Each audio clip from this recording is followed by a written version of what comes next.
اور برائی کا بار بار کون ذکر کرتا ہے؟ حضرت لقمان رحمۃ اللہ علیہ کی اپنی بیٹے کو وصیت ہے کہ اپنی دنیا کو دین کے بدلے میں بیچ دو، دونوں جہان میں نفع ملے گا، اور دین کو دنیا کے بدلے میں نہ بیچو، دونوں جہان میں خسارہ رہے گا۔ حضرت مطرب بن شیخ رحمۃ اللہ علیہ کا ارشاد ہے کہ بادشاہوں کے عیش و عشرت اور ان کے عمدہ لباس پر نظر نہ کرو، بلکہ یہ سوچو کہ ان کا انجام کیا ہوگا۔ حضرت ابو امامہ رضی اللہ عنہ فرماتے ہیں کہ جب حضور اقدس صلی اللہ علیہ وسلم کی بعثت ہوئی تو شیطان نے اپنے لشکروں کو حالات کی تحقیق کے لیے بھیجا۔ انہوں نے بتایا کہ ایک نبی کی بعثت ہوئی ہے اور ان کی بہت بڑی امت ہے، تو اس نے تحقیق کیا کہ ان لوگوں میں دنیا کی محبت بھی ہے۔ انہوں نے کہا کہ ہاں ہاں ہے۔ شیطان نے کہا پھر مجھے اس کا رنج نہیں ہے، کہ وہ بہت اچھی بات ہے کہ یہ دنیا سے محبت کرتے ہیں، مجھے اس کا رنج نہیں کہ وہ بت پرستی نہ کریں۔ میں تین چیزیں ان پر مسلط کر دوں گا: ناجائز طریقے سے کمانا، ناجائز طریقے پر خرچ کرنا، اور جہاں خرچ کرنے کا واقعی محل ہو اس میں خرچ نہ کرنا۔ حضرت علی رضی اللہ عنہ کا ارشاد ہے دنیا کی حلال مال کا حساب ہے اور اس کے حرام میں عذاب ہے۔ حضرت مالک بن دینار رحمۃ اللہ علیہ کا ارشاد ہے کہ اس جادوگر سے بچتے رہو، یہ علماء کے دلوں میں بھی جادو کر دیتی ہے۔ حضرت ابو سلمان درانی رحمۃ اللہ علیہ فرماتے ہیں کہ جس دل میں آخرت ہوتی ہے دنیا اس سے جھگڑا کرتی ہے اور اس دل پر قبضہ کرنے کی کوشش کرتی رہتی ہے، اور جس دل میں دنیا ہوتی ہے آخرت اس سے مزاحمت نہیں کرتی، اس لیے کہ آخرت کریم ہے اور دوسرے کے گھر پر قبضہ کرنا نہیں چاہتی، اور دنیا کمینہ ہے کہ وہ ہر ایک کے گھر پر زبردستی قبضہ کرنا چاہتی ہے۔ مالک بن دینار رحمۃ اللہ علیہ کہتے ہیں کہ جس قدر دنیا کا غم کرے گا اتنا ہی آخرت کا غم تیرے دل سے نکل جائے گا، اور جتنا تو آخرت کا غم کرے گا اتنا ہی دنیا کا غم تیرے دل سے نکل جائے گا۔ حضرت حسن بصری رحمۃ اللہ علیہ فرماتے ہیں کہ میں نے ایسے آدمیوں کو پایا ہے جس کے نزدیک دنیا اس مٹی سے زیادہ ذلیل تھی جس پر تم چلتے ہو، اور اس کی پرواہ نہ تھی کہ دنیا ہے یا جاتی رہی، اس کے پاس چلی گئی اور اس کے پاس چلی گئی۔ ایک آدمی نے حسن بصری رحمۃ اللہ سے دریافت کیا آپ اس شخص کے متعلق کیا فرماتے ہیں جس کو اللہ تعالیٰ نے مال و دولت عطا کیا؟ وہ اس میں سے صدقات بھی کرتا ہے، صلہ رحمی بھی کرتا ہے، اس کے لیے موضوع اور مناسب ہے کہ خود بھی اچھے اچھے کھانے کھائے، نعمتوں میں زندگی گزارے۔ انہوں نے فرمایا نہیں، اگر ساری دنیا بھی اس کو مل جائے تو اس کو اپنے اوپر بقدر ضرورت ہی خرچ کرنا چاہیے، اور اس سے زیادہ اس کو اس دن یعنی آخرت کے دن کے لیے بیچ دینا چاہیے جو اس کی سخت محتاج ہوگا۔ حضرت فضیل رحمۃ اللہ علیہ کا ارشاد ہے کہ دنیا ساری کی ساری مجھے مل جائے اور مجھے اس کا حساب بھی نہ لیا جائے تب بھی میں اس سے ایسی گن اور کراہت کروں جس کی تم لوگ مردہ جانوروں سے کرتے ہو، اور کہیں کپڑوں پر نہ لگ جائے۔ حضرت حسن رحمۃ اللہ رضی اللہ عنہ فرماتے ہیں کہ بنی اسرائیل کو حق اللہ تعالیٰ نے بندگی کرنے کے باوجود صرف دنیا کی محبت نے بت پرستی تک پہنچا دیا تھا۔ ان کا یہ بھی ارشاد ہے کہ آدمی اپنے مال کو تو ہمیشہ کم سمجھتا ہے مگر اپنے عمل کو کبھی کم نہیں سمجھتا۔ دین میں کوئی مصیبت آ جائے تو خوش رہتا ہے اور دنیا میں کوئی مصیبت پیش آ جائے تو گھبرا جاتا ہے۔ حضرت فضیل رحمۃ اللہ علیہ کا ارشاد ہے کہ دنیا میں داخل ہونا تو بہت آسان ہے لیکن اس سے نکلنا بہت مشکل ہے۔ ایک بزرگ فرماتے ہیں کہ میں تعجب میں ہوں اس شخص پر جس کو موت کا یقین ہو کہ وہ بہرحال آنے والی ہے، نہ معلوم کب آ جائے، پھر بھی کسی بات سے کیوں کر خوش ہونا ہے۔ تعجب ہے اس شخص پر جس کو اس کا یقین ہے کہ جہنم حق ہے اور اپنا حشر معلوم نہیں کہ کس طرف اور کس بات پر ہنستا ہے۔ تعجب ہے اس شخص پر جو دنیا کے ہر وقت کے انقلاب دیکھتا ہے پھر کیسے دنیا کی کسی بات پر مطمئن ہوتا ہے۔ تعجب ہے اس شخص پر جس کو یقین ہے کہ تقدیر برحق ہے، جو کچھ مقدر میں ہے وہ مل کر رہے گا، پھر کیوں مصیبتیں اٹھاتا ہے۔ حضرت امیر معاویہ رضی اللہ عنہ کے پاس شہر نجران کے ایک بزرگ آئے جن کی عمر 200 برس تھی۔ امیر معاویہ رضی اللہ عنہ نے ان سے پوچھا دنیا کو تم نے بہت دیکھا، کیسا پایا؟ کہنے لگا چند ایک سال راحت کے، چند ایک سال تکلیف کے، ہر دن رات میں کوئی نہ کوئی پیدا ہوتا ہے، کوئی نہ کوئی مر جاتا ہے۔ اگر پیدا ہونا بند ہو جائے تو دنیا ایک دن ختم ہو جائے کہ مرنے کا سلسلہ بھی ہے۔ اگر مرنا بند ہو جائے تو دنیا میں رہنے کو جگہ بھی نہ ملے۔ اس لیے معتدل نظام یہی ہے کہ پیدا بھی ہوتے رہیں، مرتے بھی رہے۔ حضرت معاویہ رضی اللہ عنہ نے فرمایا، مجھ سے کوئی چیز مطلوب ہو، میرے قابل کوئی خدمت ہو تو بتاؤ، میں اس کو پورا کر دوں۔ اور کہنے لگے کہ جو عمر میری ختم ہو چکی ہو وہ مجھے واپس مل جائے یا آئندہ کو موت نہ آئے۔ امیر معاویہ رضی اللہ عنہ نے کہا، یہ تو میں نہیں کر سکتا۔ کہنے لگے، پھر مجھے آپ سے کچھ مانگنا بھی نہیں ہے۔ ابو سلمان رحمۃ اللہ علیہ فرماتے کہ دنیا کی شہوتوں سے ہی شخص صبر کر سکتا ہے جس کے دل میں آخرت کی چیز کے ساتھ کوئی مشغول ہو۔ مالک بن دینار رحمۃ اللہ علیہ کہتے ہیں کہ ہم سب نے دنیا کے ساتھ محبت کر لینے پر صلح کر لی ہے، جس کی وجہ سے کوئی شخص کسی کو نہ اچھی بات کا حکم کرتا ہے نہ بری باتوں سے روکتا ہے۔ اللہ تعالیٰ اس حال پر ہمیں ہمیشہ چھوڑے رکھیں ہرگز نہیں ہو سکتا، نہ معلوم کس وقت کیا عذاب ہم پر نازل ہو جائے۔ حضرت حسین رضی اللہ عنہ کا ارشاد ہے کہ اللہ تعالیٰ جس بندے کے ساتھ بلائی کا ارادہ فرماتے ہیں تو اس کو تھوڑی سی دنیا مرحمت فرما کر روک لیتے ہیں۔ مال اس کے پاس ختم ہو جاتا ہے، پھر وہ تھوڑا سا اور دے دیتے ہیں۔ اور جو شخص اللہ تعالیٰ کے نزدیک ذلیل ہوتا ہے اس پر دنیا کو پھیلا دیتے ہیں۔ ایک بزرگ کی دعا کے الفاظ ہیں، جو اس پر قادر ہے کہ آسمان کو زمین پر گرنے سے روک دینے، دنیا کو میرے پاس آنے سے روک دے۔ محمد بن منقدر رحمۃ اللہ علیہ کہتے ہیں کہ اگر کوئی شخص ہمیشہ روزے رکھے، کبھی افطار نہ کرے، رات بھر تہجد پڑھے، بالکل نہ سوئے، اپنے مال کو خوب خیرات کرتا ہو، اللہ کے راستے میں جہاد کرتا ہو اور گناہوں سے بچتا ہو، لیکن قیامت کے دن اس کو کھڑا کر کے یہ مطالبہ کیا جائے کہ اس کی نگاہ میں وہ چیز واقعیت تھی جس کو اللہ تعالیٰ نے ذلیل بتایا، یعنی دنیا، اور جس چیز کی واقعیت تھی جس کو اللہ تعالیٰ نے توقیق بتایا، یعنی آخرت، تم ہی بتاؤ کہ اس پر کیا گزرے گی، پھر ہم لوگوں کا کیا حال ہوگا۔ اس مرض میں یعنی دنیا کے وقت میں مبتلا ہیں اور اس کے ساتھ ساتھ گناہوں میں بھی مبتلا ہے۔ عبداللہ بن مالک رحمۃ اللہ علیہ فرماتے ہیں کہ دنیا کی محبت نے اور گناہوں نے دلوں کو وحشی بنا رکھا ہے، اس لیے خیر کی بات دلوں تک پہنچتی نہیں، یعنی اثر نہیں کرتی۔ حضرت حسن بصری رضی اللہ عنہ نے حضرت امیر المومنین عمر بن عبدالعزیز کو ایک خط لکھا جس میں وہ حمد و ثنا کے بعد تحریر فرمایا کہ دنیا کوچ کا گھر ہے اور رہنے کا گھر نہیں۔ حضرت آدم علیہ السلام بنت ہوا کو اس میں سزا کے طور پر بھیجا گیا تھا کہ جنت میں ان سے ایک لرزش ہو گئی تھی تو بطور جیل خانہ کے یہاں بھیجا گیا تھا، اس لیے اس سے ڈرتے رہیں اور اس کا توشہ اس کو چھوڑ دینا ہے۔ اس کا غنی اس کا فقر ہے، یعنی اس میں غنی وہی شخص ہے جو ظاہر میں فقیر ہے، اور یہ ہر وقت کسی نہ کسی کو ہلاک کرتی رہتی ہے۔ اس کو عزیز سمجھے، اس کو یہ ذلیل کرتی ہے۔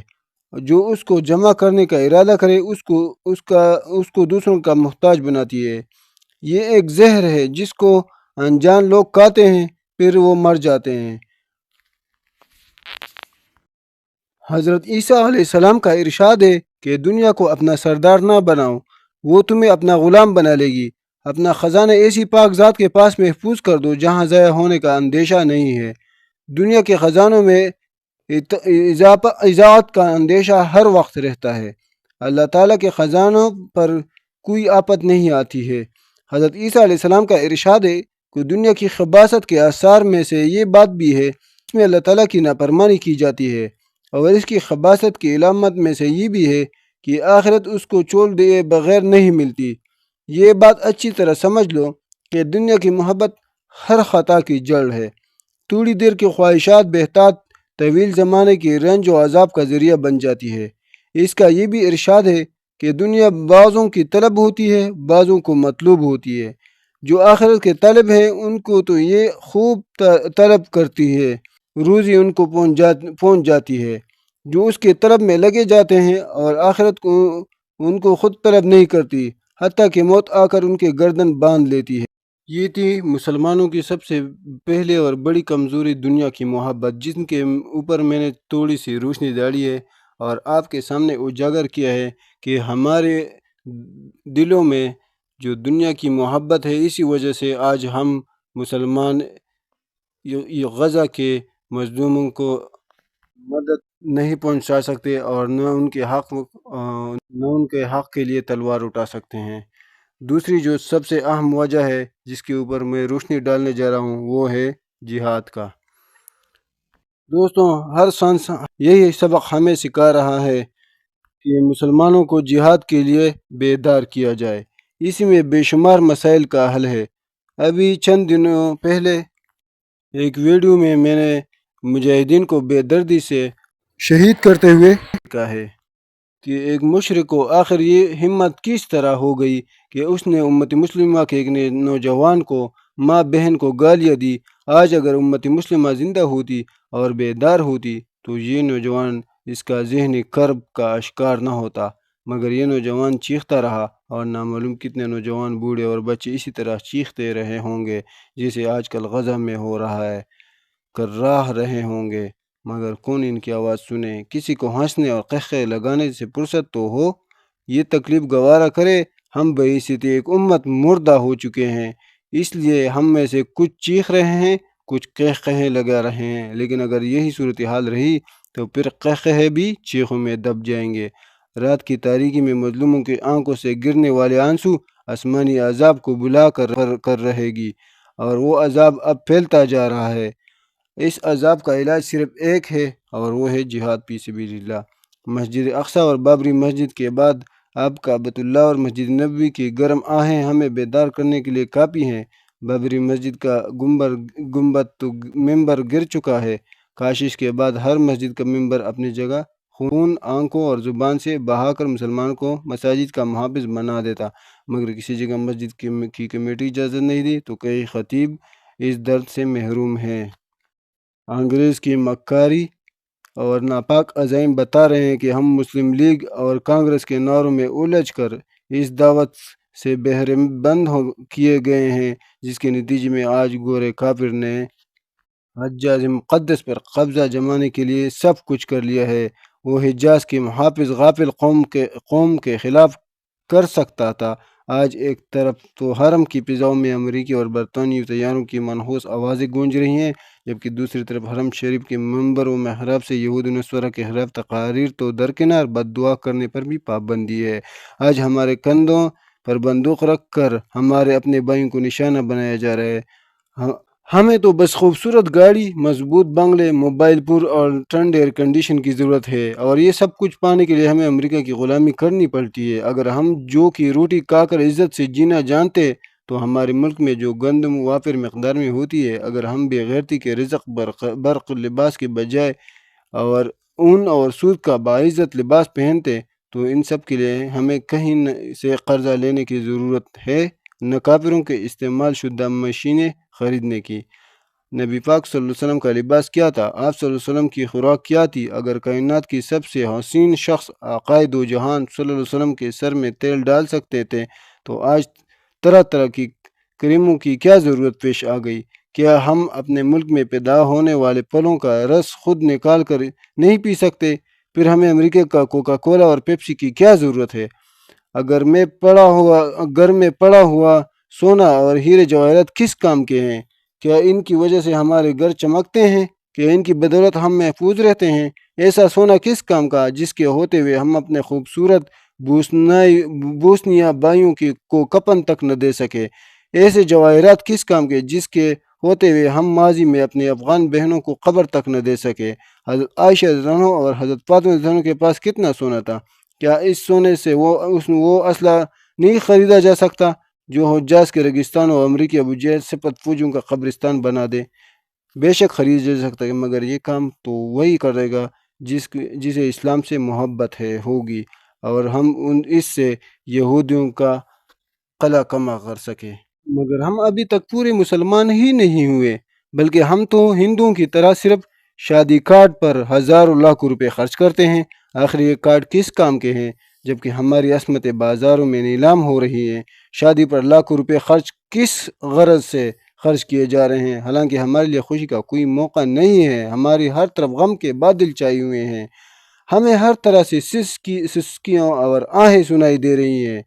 جو لوگ جنہوں نے ہمیں غلام بنا رکھا ہے اور جنہوں نے ہمارے خون کو چوس کر نام و نہاد ترقی حاصل کر رکھی ہے، وہ ہمارے دشمن ہیں، مگر ہم انہوں کے قائم کردہ تعلیمی اداروں میں لاکھوں روپے فیس جمع کر کے اپنے بچوں کو پڑھاتے ہیں۔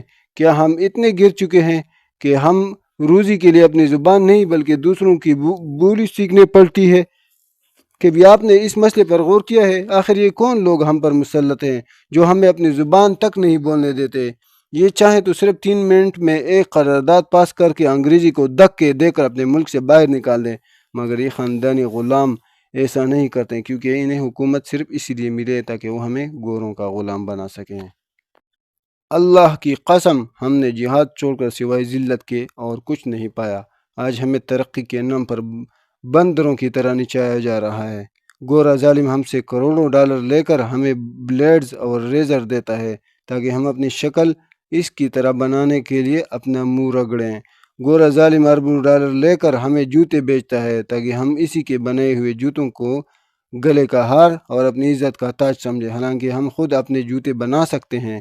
گورا ظالم کروڑوں ڈالر لے کر ہمارے لیے پتلونیں، ٹائیاں، جیکٹیں بیچتا ہے تاکہ ہم اپنے تشخص سے محروم رہیں۔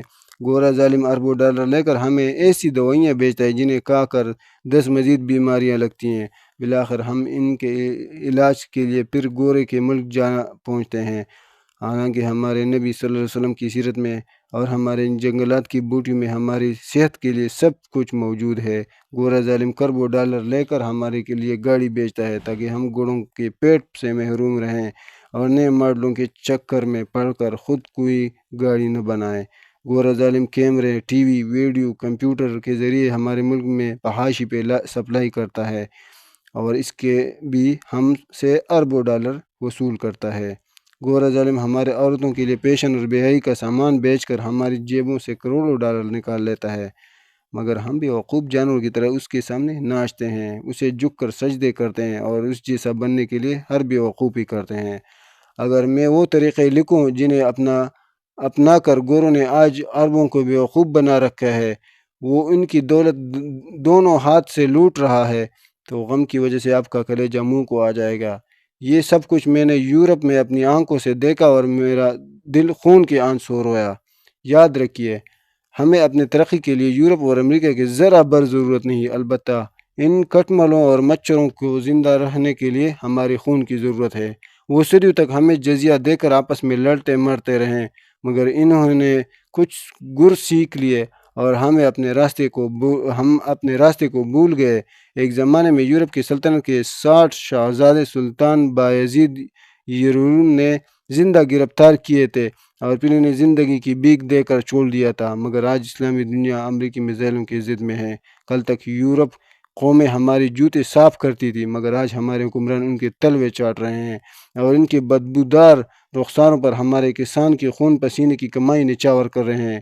کل تک اہل یورپ ہمارے غلام تھے، مگر اب ہم نے جہاد کو چھوڑ دیا ہے اور ہم ترقی کو جھوٹی فریب کا شکار ہو چکے ہیں۔ آج اگر ہمارے ملک کا سرمایہ یورپ جانا بند ہو جائے، ہم یورپ اور امریکہ کے تمام اشیاء کا بائیکاٹ کر دیں اور جوتے اور کپڑوں میں اپنی عزت ڈھونڈنے کے بجائے عزت کا فیصلہ میدان جنگ میں کرے، تو انشاءاللہ پھر یہی امریکہ اور یورپ اپنا وجود کھو بیٹھے گی اور ہمارے غلامی کرنے پر مجبور ہو جائے گی۔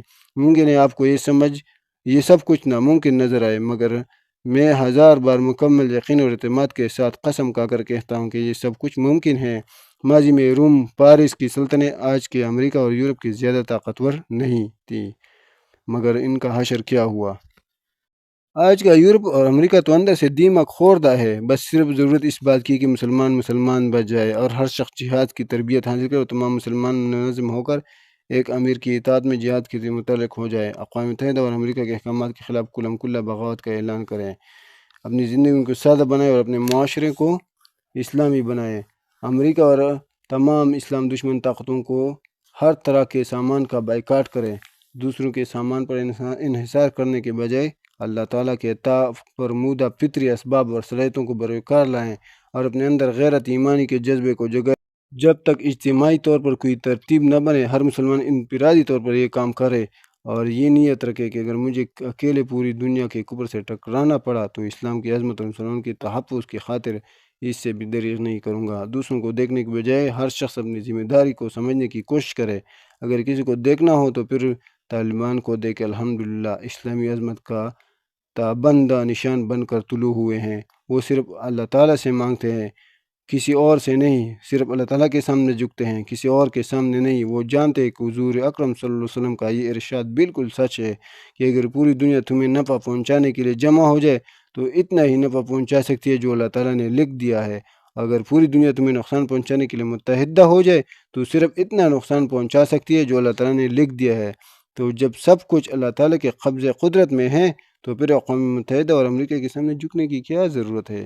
یاد رکھیے، اسلام دنیا کے میں غالب ہونے کے لیے آیا ہے، مگر ہمارے بزدل نفس پرستی اور ناجائز خواہشات نے آج کفر کو غالب کر رکھا ہے۔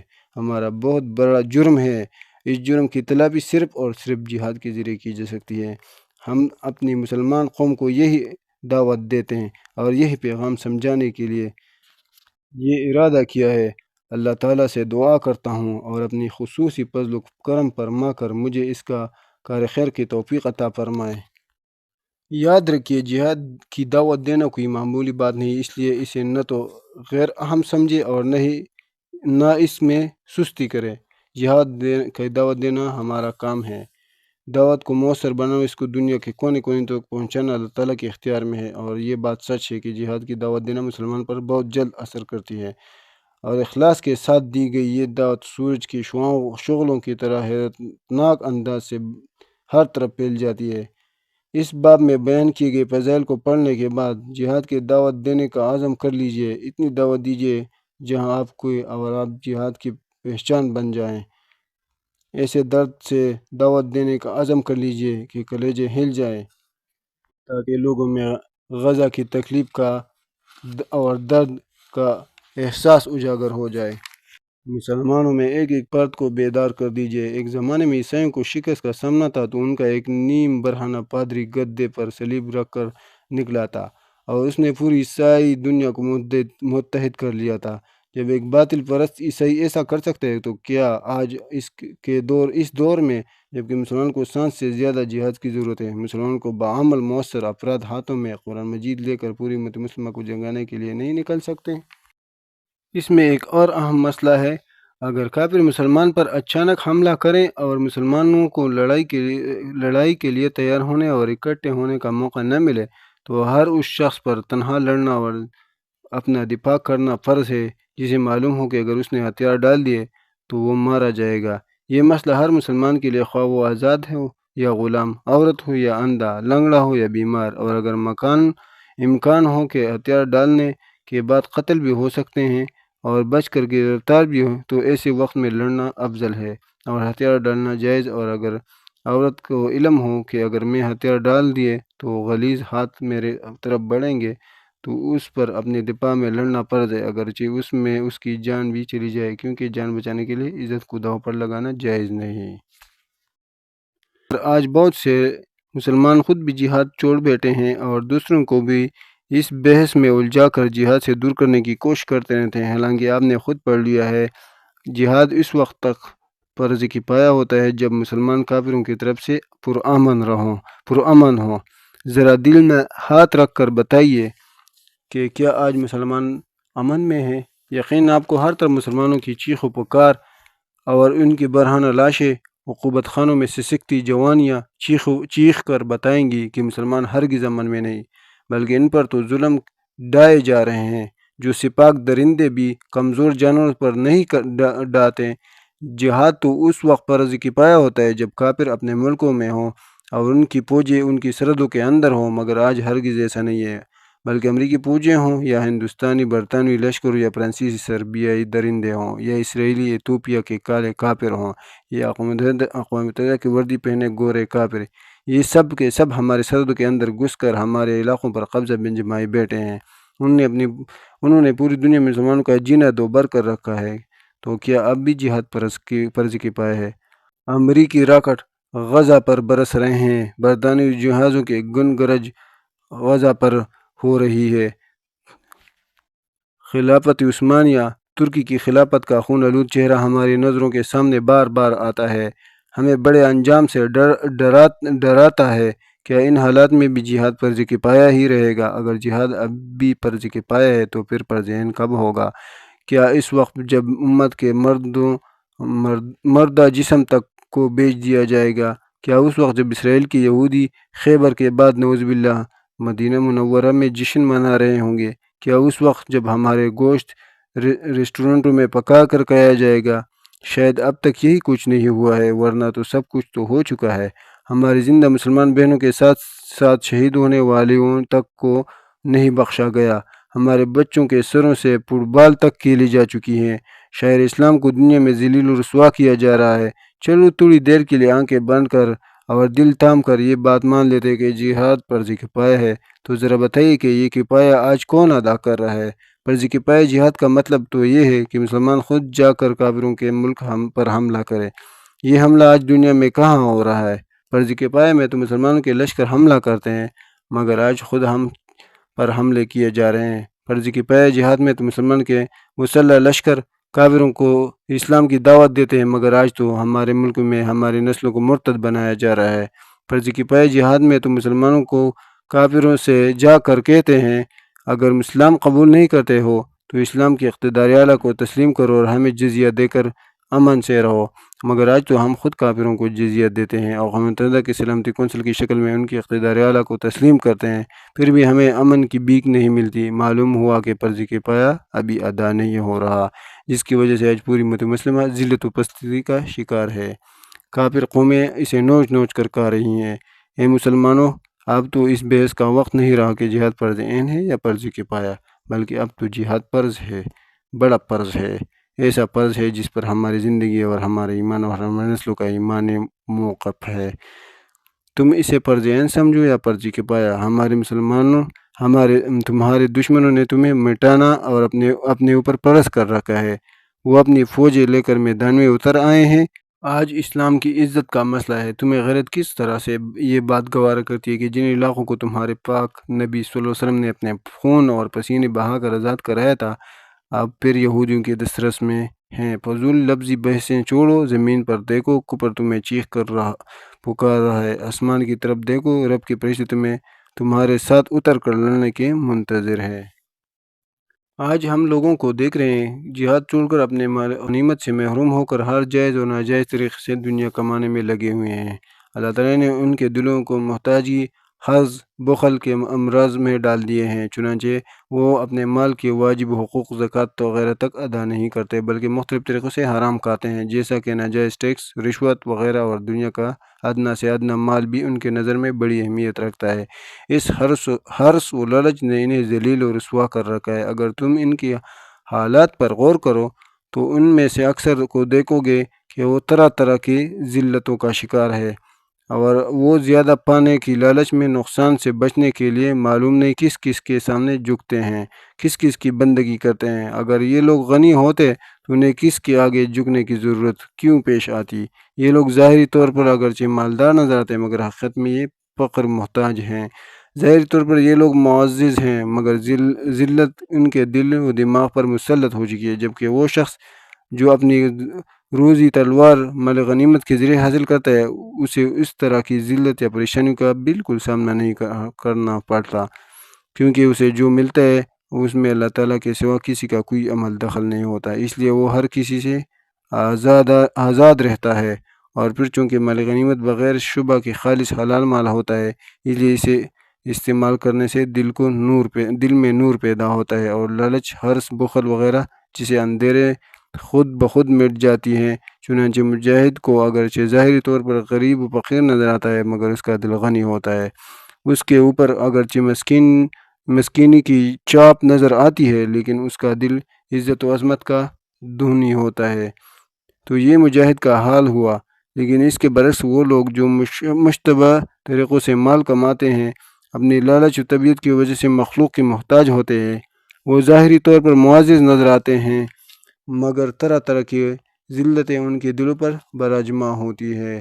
حضرت علی رضی اللہ عنہ سے روایت ہے، وہ ارشاد فرماتے ہیں کہ اللہ تعالیٰ کے راستے میں جہاد کرنا جنت کے دروازوں میں سے ایک دروازہ ہے، اور جو شخص جہاد فی سبیل اللہ کو چھوڑ دے گا تو اللہ تعالیٰ اسے ذلیل کر دے گا، اور مصیبتیں اس پر دوڑیں گی اور پستی اس پر چھا جائے گی، وہ مشقت کی تکلیف میں ڈال دیا جائے گا، وہ اپنا حق لینے یعنی انصاف سے محروم کر دیا جائے گا۔ تو دوستو یہ وہ دوسری چیز ہے جس کی وجہ سے ہم انتہائی مظلوم اور پستی کی طرف جا رہے ہیں۔ سب سے پہلے وجہ جو ہمارے دلوں میں دنیا کی محبت، دوسری وجہ جو ہمارے بیچ میں ہمارے مسلمانوں میں ہے بزدلی، جہاد کو چھوڑنا، تلوار کو نہ اٹھانا، اولاد کی محبت، اولاد کو اللہ کے راستے میں نہ بھیجنا۔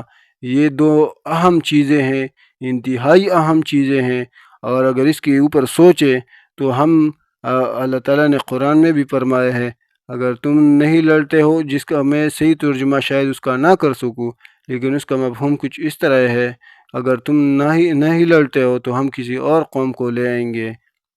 یہ دو اہم وجوہات ہیں جس کی وجہ سے آج ہم زوال کا شکار ہیں۔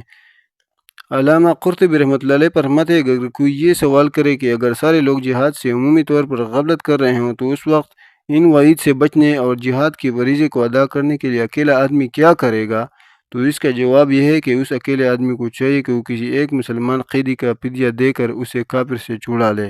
اس طرح اس نے اس سے زیادہ کام کیا جیتنا، اور وہ لوگوں کے ساتھ مل کر سکتا تھا، کیونکہ اگر کئی مسلمان مل کر اس قیدی کو چھڑا سکتے ہیں تو سب کے ذمے تھوڑا تھوڑا مال آتا، مگر اب اس شخص نے اکیلے وہ سارا مال ادا کیا اور خوب اجر کمایا۔ اس طرح سے اسے چاہیے کہ اگر ممکن ہو تو اکیلا نکل کر لڑے یا پھر کسی مجاہد کو سنبھالے، جہاد خرچہ وغیرہ فراہم کرے۔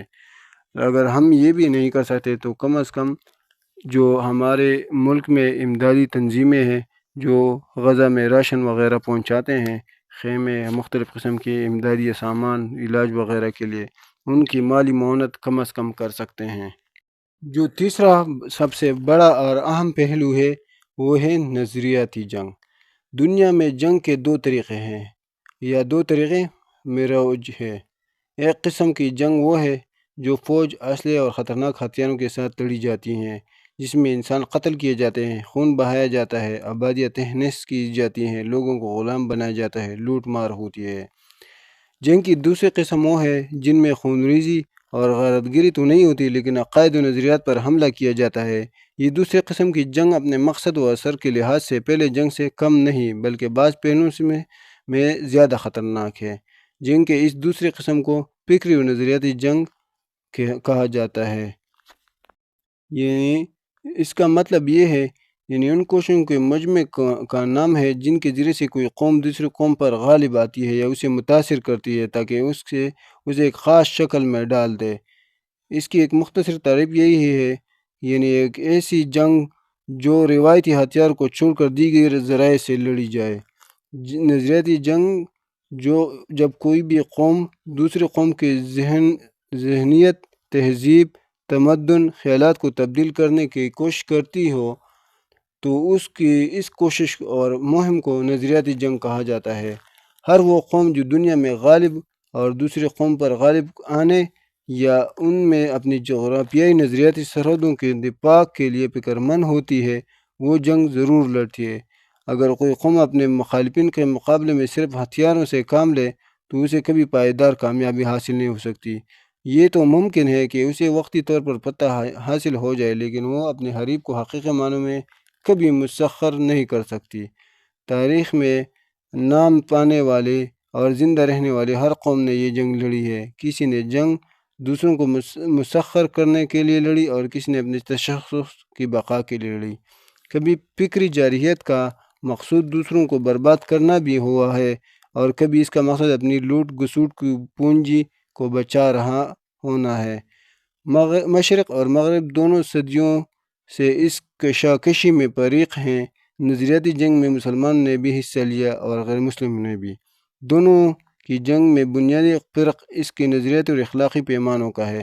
دونوں کی جنگ اپنی اپنی تاریخ ہے جس کا مطالعہ کر کے ہم مسلمان اور کفار کی نظریاتی جنگ کے مابین کھلا اخلاقی اور نظریاتی فرق ملاحظہ کر سکتے ہیں۔ مسلمان صدیوں تک نظریاتی جنگ لڑتے رہے ہیں، اس کا اندازہ کسی بھی مدافعانہ رہا تو کبھی اقدامی جارحانہ۔ بس اوقات بیک وقت دونوں طرح کی جنگیں لڑی گئیں۔ مدافعت کا مقصد اللہ تعالیٰ کے آخری دن کی اصل شکل میں حفاظت کرنا تھا۔ اقدامی طور دین حق کو دنیا کے کونے کونے تک پہنچانا پیش نظر رہا۔ اس تمام مہم میں مسلمانوں کی جانب سے نظریاتی جنگ جن اصولوں کے تحت لڑی گئی وہ اخلاق عالیہ کا نمونہ اور سراسر شرافانہ روایت کا آئینہ ہے۔ اس مہم میں مسلمان قدم قدم پر صداقت، نیک نیتی، بے غرضی، آخرت کی فکر، اخلاق کی بلندی، انسانیت کی گڑھکن، مظلوموں سے ہمدردی، باہمی ایثار کا مظاہرہ کرتے ہوئے، کیونکہ قرآن و سنت حالت جنگ میں بھی انہی اخلاق و آداب کا اپنانے کا حکم دیتی ہے، چاہے وہ جنگ عسکری یا فکری۔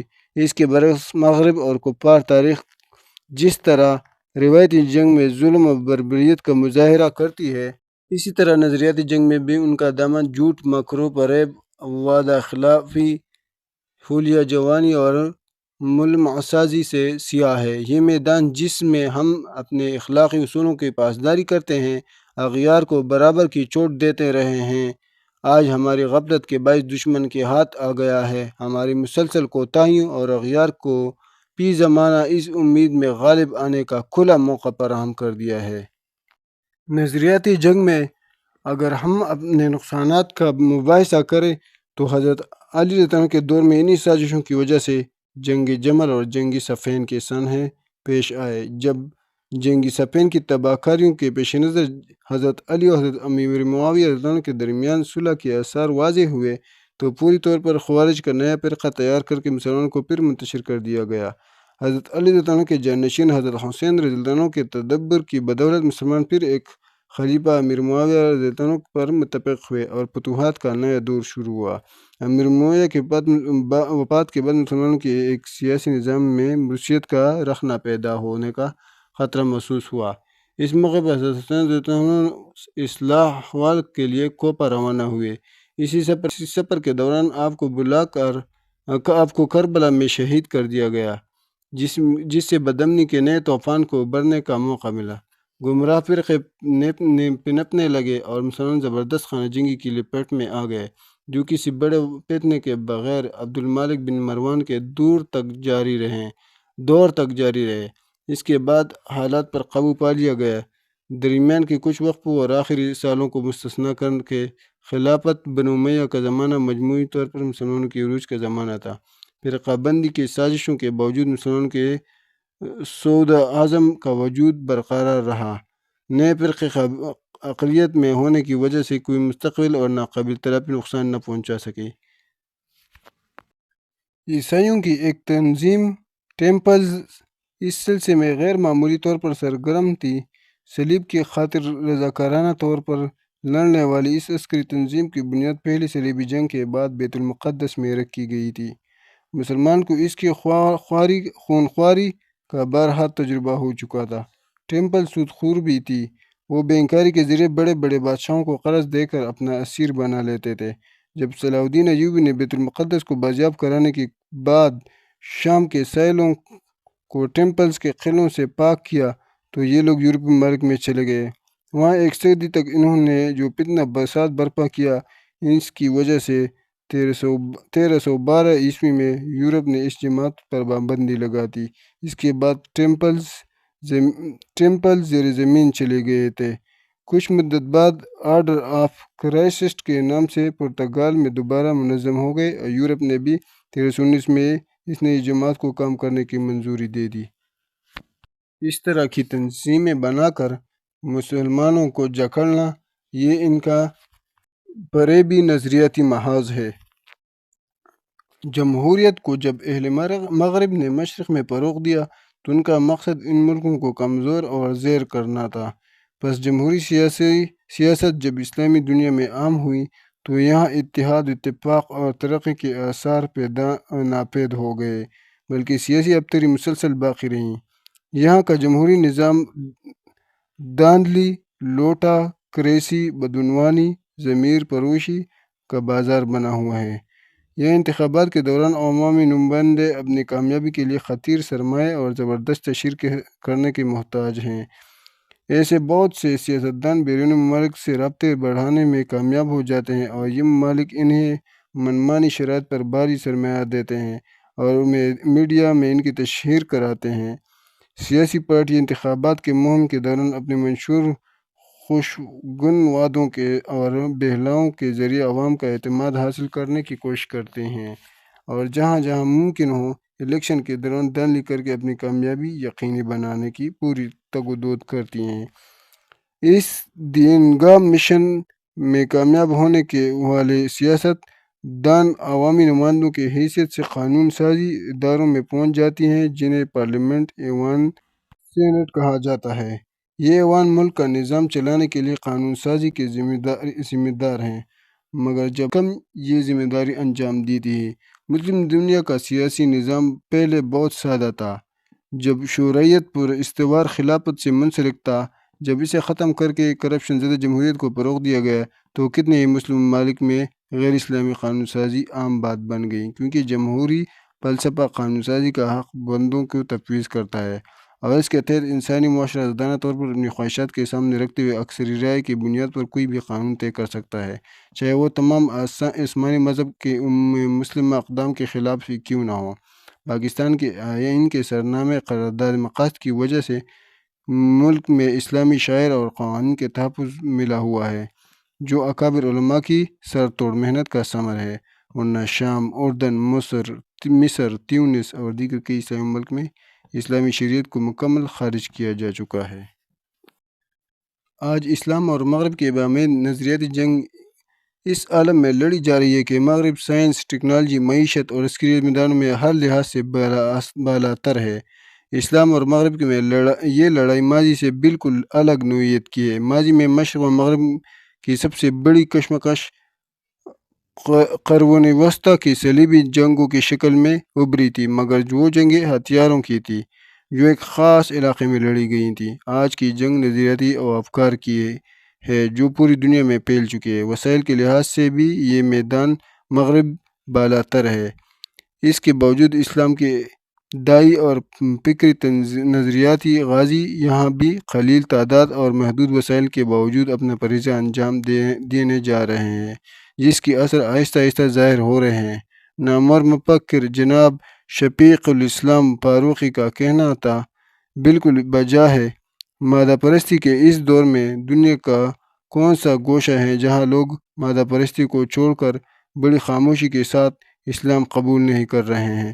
مغرب میں انسانوں کا یہی وہ بڑھتا رجحان ہے جس سے صلیب کے لمبردار بری طرح پریشان ہیں۔ اللہ تعالیٰ کا ارشاد ہے، وَيُرِيدُونَ لِيُطْفِئُوا نُورَ اللَّهِ بِأَفْوَاهِهِمْ وَاللَّهُ مُتِمُّ نُورِهِ وَلَوْ كَرِهَ الْكَافِرُونَ۔ کفار چاہتے ہیں کہ اللہ کی روشنی کو اپنی پونکوں سے بجھا دے، اور اللہ تعالیٰ اپنی روشنی کو پھیلا کر رہے گا، اگرچہ کافر ناپسند ہی کیوں نہ کریں۔ ان صفحات کو اسی خیال میں پیش کیا گیا کہ ہمارے نوجوان نظریاتی و افکار کی جنگ میں مسلح ہو کر میدان میں اترے تاکہ مزید بہتر نتائج سامنے آ سکے۔ یہ بات طے ہے کہ حق باطل کی اس کشمکش میں اسلامی نظریہ ہی غالب آئے گا، اس لیے کہ اسلام ہی انسان کی اور اس خالص فطرت کی ترجمانی کرتا ہے جس کے مطابق خالق نے اسے پیدا کیا ہے۔ ذیل میں جمالی طور پر نظریات و کردار میں اسلام اور اہل باطل کا ایک تقابلی جائزہ پیش کیا جا رہا ہے۔ نمبر 1، انسانوں پر انسان کی بالادستی کا انکار کرتا ہے، دنیا پر چند سرمایہ داروں کی بالادستی کا انکار کرتا ہے، انسان کو بندہ بنانا چاہتا ہے جو اللہ پر ایمان رکھے اور اس کے رسولوں پر کی پیروی کرے۔ مغرب بندگی کا قائل نہیں، وہ خدا اور خدا کے رسولوں کا نظام کا منکر ہے۔ اسلام چاہتا ہے کہ انسان دنیا و آخرت کی فلاح پائے۔ مغرب کے نزدیک انتہائی نظریہ دنیا ہی ہے، آخرت تو یا تو ہے ہی نہیں یا ہے تو کوئی ایسی چیز نہیں جس کے لیے عملی طور پر کچھ کیا جائے۔ اسلام رنگ، نسل، قبیلے، زبان، وطن یا کسی اور امتیازی اعتبار، تعصب، فخر، بڑائی جتانے کی شدید مخالفت کرتا ہے۔ مغرب رنگ، نسل، وطن، دوسری امتیازی خصوصیات کی بنا پر تعصب و تفاخر کا عادی ہے۔ اسلام ایک پاکیزہ زندگی کا داعی ہے جو خاندانی نظام کے تحفظ دیتی ہے اور اسے مضبوط بنیاد فراہم کرتی ہے۔ مغرب کسی پاکیزگی کا قائل نہیں، بے حیائی، فحاشی کا داعی ہے، خاندانی نظام کی حد بندی، اسے آزادی چاہتا ہے تاکہ مرد وزن کو آزادانہ اختلاط کی زیادہ سے زیادہ مواقع میسر آئیں۔ آخر میں ایک اہم سوال یہ ہے کہ آخر یہودی نصارہ اور ہندو مل وحد یہ جب سب ایک دوسرے کے خلاف اتنی شدت سے کیوں نہیں لڑتے، مگر اسلام کے خلاف وہ بہت جلد متحدہ ہو جاتے ہیں۔ ماضی میں ان کی مثالیں بھی کم نہیں، حال ہی میں تو تمام تر منظرنامہ اس کا عکاسی کر رہا ہے۔ ایسا کیوں ہے؟ آپ نے دیکھا ہوگا غزہ کے صورتحال کے اوپر پوری کوپر دنیا اکٹھی اور متحدہ ہے، لیکن ہمارے مسلمانوں کا کیا حال ہے؟ کیا اسلام کی بنیاد میں کوئی ایسا ڈائنامائٹ نظم ہے جس سے تمام اقوام خوفزدہ چلی آتی ہیں؟ آخر ان سب کو اسلام سے کیا خطرہ ہے؟ ان کی اسلام کے خلاف اتحاد کی وجہ کیا ہے؟ اس سوال کا جواب یہ ہے، انہی اصل خطرہ اسلام کے بے عیب نظام، دلپذیر دعوت اور اس کے ناقابل شکست اصولوں سے ہیں۔ یہ اسلام کی کمزوریاں نہیں، خوبیاں ہیں جن سے وہ خوفزدہ ہیں۔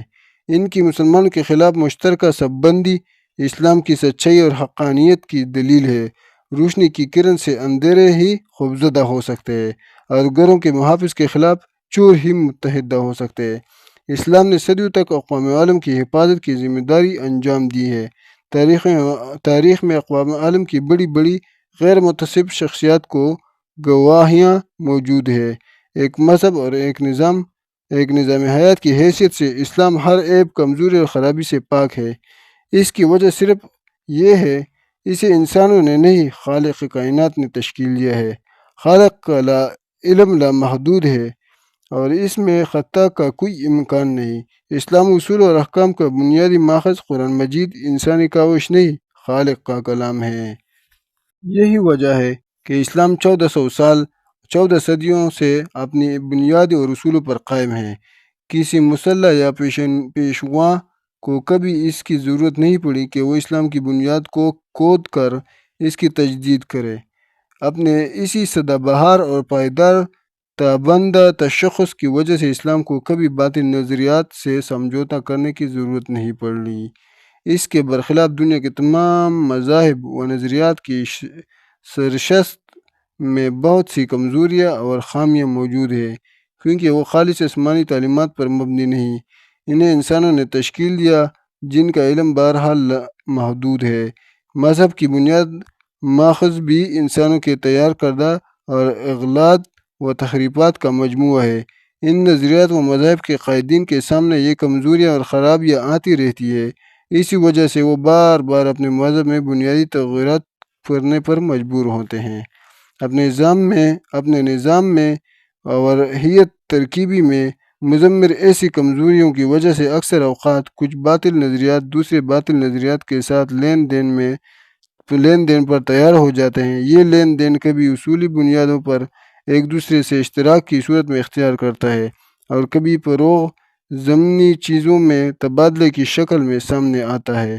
کبھی اس میں صرف ایک دوسرے کو قابل قبول ماننے کا اظہار کیا جاتا ہے اور دوسرے کے نظریے کو بطلان کو جانتے ہوئے بھی اس کی ہاں میں لائی جاتی ہے، جیسے کہ غزوہ احزاب سے پہلے مشرکین مکہ اور یہودوں کے درمیان گفت و شنید میں یہودوں نے قریش کی بت پرستی کی تعریف کی اور اسے بجا قرار دیا تھا۔